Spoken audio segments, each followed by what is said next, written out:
दिखाकर धमकी दी। कहा कि अगर मुझे टच भी किया ना तो 35 टुकड़ों में मिलोगे, मैं किसी और की अमानत हूं। चाकू दिखाकर धमकियां देने का सिलसिला 3 रात तक चलता रहा, जिसके बाद दुल्हन ने यहां एक बड़ा कदम भी उठाया। दूल्हे ने दुल्हन के इस ड्रामे के बारे में किसी को कुछ नहीं कहा, लेकिन फिर एक दिन हिम्मत करके अपनी मां को बताया। हंगामा शुरू हो गया। हंगामे के बाद दुल्हन ने साफ साफ कह दिया कि मेरा लव अफेयर है, मुझे मेरे बॉयफ्रेंड अमन के पास में भेज दो। पूरा मामला थाने तक भी पहुंचा है, पंचायत भी हुई है। और अब इस बीच दुल्हन आधी रात को घर की दीवार कूदकर अपने बॉयफ्रेंड के साथ में भाग गई। अब पति और परिवार वाले थाने के चक्कर काट रहे हैं, यानी कि मामला पंचायत तक भी पहुंचा, मामला थाने तक भी पहुंचा।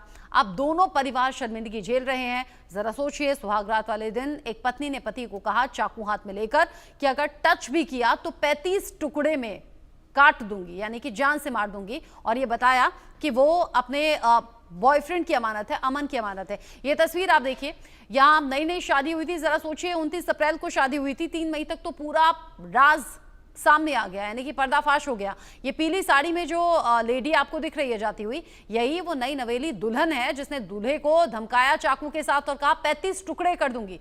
दीवार घर की कूदती है और फिर अपने बॉयफ्रेंड के साथ में ये भाग जाती है।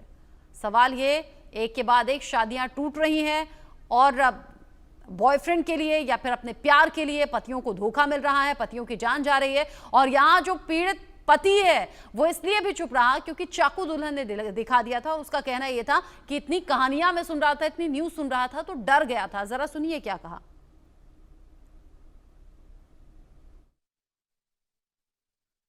सर 29 अप्रैल को हमारी शादी हुई थी और मैं तो बहुत खुश था सर उस दिन।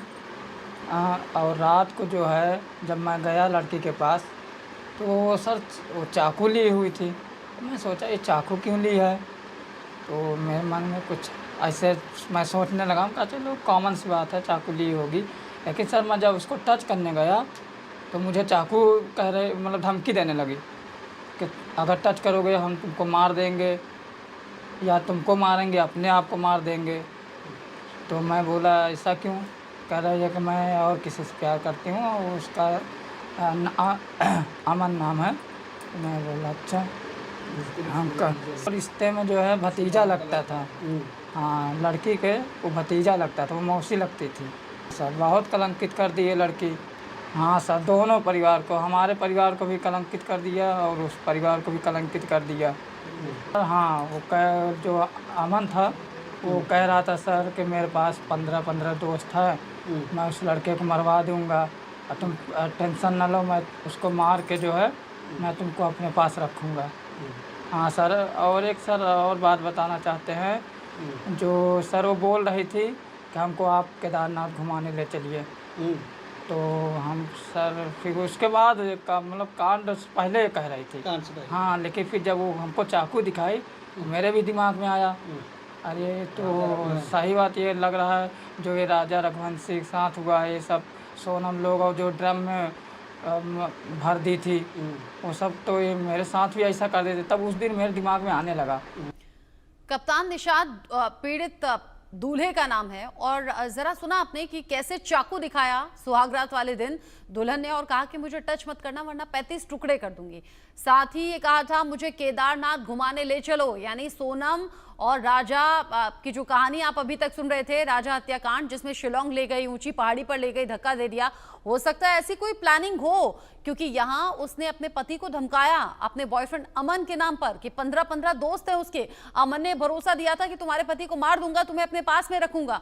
और इसी आधार पर ये दुल्हन भी चाकू हाथ में लेकर बैठी रही। दूल्हा कहता रहा मैं तो सोता नहीं था, 3 दिन मैंने बड़ी मुश्किल से काटे, मैं डर रहा था, घबरा रहा था कि कहीं सो जाऊंगा तो चाकू से मुझे मार ना दे। लेकिन फिर हिम्मत करके अपनी मां को पूरी कहानी बताई। अब मामला थाने तक पहुंच गया है, पंचायत तक पहुंच गया है और ये नई नवेली दुल्हन कैसे भाग गई, ये सीसीटीवी में वीडियो आप देख रहे हैं। पीले रंग की साड़ी में फरार होती है दुल्हन, अपने बॉयफ्रेंड के साथ में भाग गई है। पुलिस अब जांच पड़ताल की बात कर रही है। लेकिन जरा सोचिए, जिस तरह से सोनम राजा को लेकर गई शिलोंग, ऊंची पहाड़ी पर कामाख्या देवी मंदिर में दर्शन के बहाने से, ऐसे इसने सितारा नाम की दुल्हन ने भी प्लानिंग कर ली थी और कहा था केदारनाथ घुमाने ले चलो। यानी हो सकता है एक और पति बलि चढ़ने वाला था, लेकिन उससे पहले ही मामला खुल गया।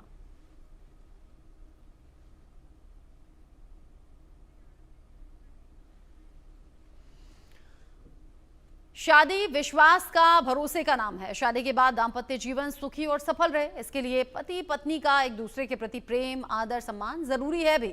तभी शादीशुदा जिंदगी का सफर आसान हो पाता है। दाम्पत्य जीवन की नाजुक डोर भरोसे और समर्पण से बंधी होती है। ये डोर टूटी तो वैवाहिक जीवन अस्त व्यस्त, खत्म। बीते दिनों मुस्कान, सोनम और अब सितारा की कहानी।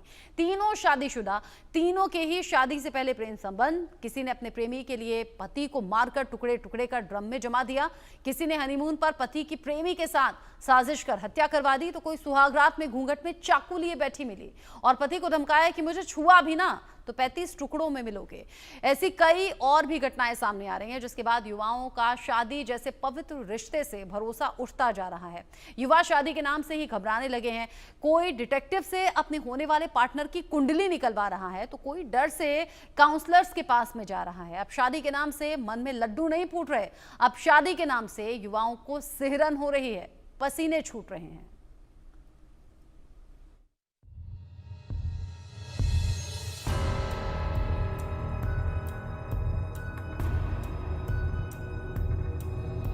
विवाह का बंधन, 7 फेरों के 7 वचन, 7 जन्मों का मिलन, अधूरा पहला ही जन्म। पति पत्नी का रिश्ता, जीवन भर का भरोसा। मिल गए 36 गुण, फिर भी उधेर बुन। जीवन के सृजन के लिए वैवाहिक बंधन जरूरी है। दाम्पत्य जीवन ही नए जीवन के सृजन का आधार है। एक पुरुष और एक स्त्री के बीच विवाह जीवन चक्र का अहम हिस्सा है। शादी 2 शरीर नहीं, 2 आत्माओं का संगम है। शादी मतलब 7 फेरे, 7 वचन, 7 जन्मों का साथ। सुखद और सफल दाम्पत्य जीवन परंपराओं, संस्कारों और पारिवारिक मूल्यों को पीढ़ी दर पीढ़ी ले जाने का ईश्वरीय वरदान है। स्त्री हो या पुरुष, अपने जीवन साथी से हमेशा विश्वास, भरोसा, साथ की चाह होती है। आपसी सहयोग, समझदारी, भरोसा, समर्पण हो तो जीवन की तमाम तकलीफों, उतार चढ़ाव में भी पति और पत्नी का साथ बना रहता है। बगैर शिकवे शिकायत के जीवन की गाड़ी चलती रहती है। अनवरत आज के आधुनिक युग में हमारा पहनावा ओढ़ावा, रहन सहन चाहे कितना भी मॉडर्न हो, लेकिन जब जीवन साथी की बात आती है तो एक भरोसे की, प्यार की, अपनेपन की तलाश जरूर होती है। हर युवा, हर युवती अपनी शादी को लेकर सुनहरे सपने संजोती है। हर युवा, हर युवती की चाहत होती है कि उसे सर्वगुण संपन्न जीवन साथी मिले। जीवन साथी का साथ 7 जन्मों तक बना रहे, इसलिए कई लोग ज्योतिष से जन्मपत्री तक का मिलान करवाते हैं।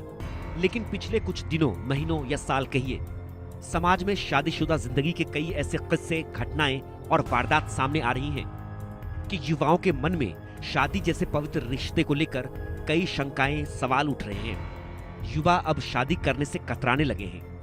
फिर चाहे मेरठ में मुस्कान का पर पुरुष प्रेमी की खातिर अपने ही पति के टुकड़े टुकड़े कर ड्रम में जमा देने का हो, इंदौर की सोनम का अपने प्रेमी के साथ मिलकर हनीमून पर अपने पति का बेरहमी से कत्ल करने का हो, प्रयागराज की सितारा का सुहागरात में अपने पति को पास आने से रोकने के लिए चाकू दिखाकर 35 टुकड़ों में करने की धमकी देने का हो, ऐसे 1-2 नहीं, दर्जनों, सैकड़ों मामले लगातार सामने आ रहे हैं। कहीं पति अपनी प्रेमिका के लिए शादीशुदा जिंदगी को खत्म कर रहा है, पत्नी का कत्ल कर रहा है, तो कहीं पत्नी पति के भरोसे का कत्ल कर रही है, प्रेमी के साथ मिलकर अपने पति की जान ले रही है।